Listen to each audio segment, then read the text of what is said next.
Welcome to The Identity Maze, a podcast exploring the paradox of human connection in the global age. I'm Ava Dana. Let's step into the maze. Intelligence doesn't protect us from believing strange things. Sometimes it makes us better at defending them, because the smarter we are, the better we become at explaining why we must be right. So the question, why do smart people believe strange things, is an interesting one. Many of us consider ourselves to be smart people, and we also recognize that there are people out there who are even smarter. However, an interesting observation we can all make is that smart people don't all believe the same things. In fact, they often believe completely different things, and even when those beliefs don't hold up, they are still defended confidently, persuasively. We see it every day on social media. Intelligent people supporting ideas that seem questionable, educated people defending positions that feel irrational. And when we step back and observe, we begin to realize something important. Expertise doesn't always equal wisdom. Smart people don't believe strange things because they lack intelligence, they believe them because they're human. We often associate being smart with intelligence, education, and expertise. But smartness is not one-dimensional. It can also mean being cunning, being quick-witted, being persuasive, and that's where things get interesting. Because someone can be articulate, confident, convincing, and still be wrong. So despite smart people being able to defend their beliefs more effectively, that's no guarantee that those beliefs are true. People rarely defend ideas in isolation. They usually attach the ideas to themselves, either to their identity, their reputation, or their tribe. And once that happens, something shifts. The moment a belief becomes a part of who we are, changing our mind no longer feels like learning. Instead, it feels like we are losing something, losing certainty, losing status, sometimes even losing belonging. Once a belief becomes part of your identity, changing your mind can feel like losing yourself. So instead of asking, is this belief true, we begin to ask something else. What happens to me if I let this go? Now, let's take a quick look at belonging. You and I are human beings. We all know that's true. So in theory, we all belong to the same tribe. And yet, divisive beliefs continue to grow, which in turn raises a subtle yet important question. Will we actually ever see each other as equals? Now place that human instinct into the world of social media, a space where ideas spread instantly, where confidence is rewarded, and where repetition creates familiarity. The more we see something, the more it starts to feel true. Not because we've tested it, but because we've seen it again and again and again. This is how belief can form, not through careful examination, through exposure. The more we see something, the more it starts to feel true, even when it isn't. And over time, exposure becomes conviction. Throughout history, humans have tried to understand the parts of ourselves we cannot easily measure. Things like consciousness, the essence of life or the life force, meaning, identity. These are not simple topics, and they don't always fit neatly into one system of understanding either. Science gives us incredible insight into the physical world, what we can observe, what we can measure, and what we can test. But there are still questions that remain open. Questions about our experiences, questions about awareness, and questions about what it means to be human. Some people align these unknowns with a life force. Others see it as biological complexity we don't fully understand yet. And that difference in interpretation is exactly where belief begins. Smart people can look at the same question and arrive at completely different answers. Intelligence is a powerful tool.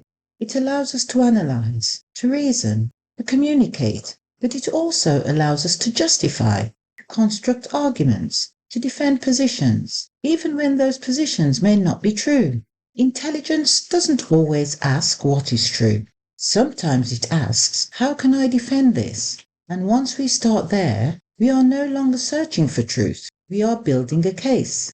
Intelligence can help us find the truth, but it can also help us defend the wrong idea more convincingly.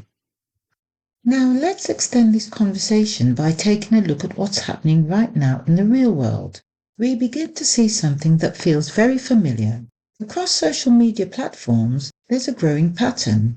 Intelligent people, who are often well informed, are arriving at completely different conclusions about the same events. In some cases, those differences are so strong, they're breaking families apart.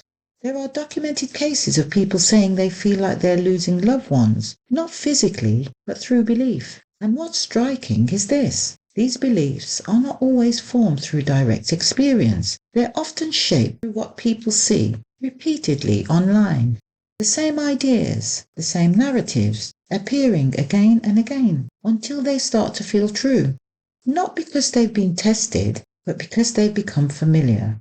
Studies have even shown that heavy social media use is linked to a greater likelihood of believing misleading or false information.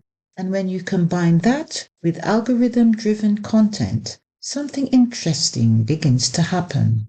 People don't just consume information, they are gradually guided toward it, reinforced by it, and eventually defined by it. This isn't just speculation.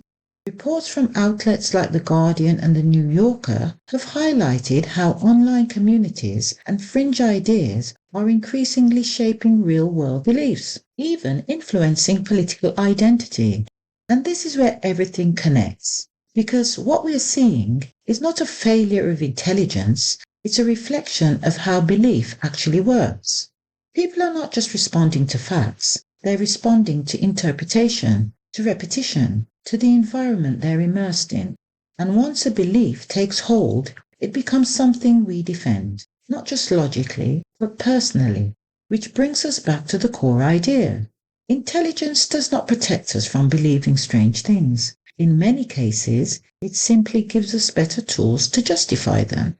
Because when two intelligent people are working with completely different inputs and completely different interpretations, they don't just see the world differently, they begin to live in different realities. And maybe the real mystery isn't why people believe strange things, but why those beliefs feel completely reasonable to the people who hold them. So, what's really happening here? Why do smart people believe strange things? Clearly, the issue is not intelligence, it's something deeper. It's about identity, belonging, and tribe. Humans rarely ask, is this belief true? More often we ask, does this belief fit? So our focus becomes, does it fit my worldview, my group, my sense of self? We ask, is this belief safe for my identity? Because the real risk isn't just being wrong, the real risk to us is losing where we belong. Which leaves us with one final question. Do we believe what we see, or do we see what we believe? Perhaps the real problem isn't that humans believe strange things, it's that we often believe them together, repeating the same ideas and strengthening the same identities, until questioning those ideas feels almost impossible. Because belonging can feel more important than the truth. Intelligence gives us the power to question the world, but wisdom requires something harder, the courage to question ourselves. And perhaps the smartest thing a person can ever say is simply this: I might be wrong. This is The Identity Maze, hosted by Ava Dana. Thanks for listening. If this conversation made you think a little differently, share it with someone. If you enjoyed the episode, follow the show and join us next time. New episodes explore how beliefs form, how tribes emerge, and why changing our minds can be one of the hardest things we ever do.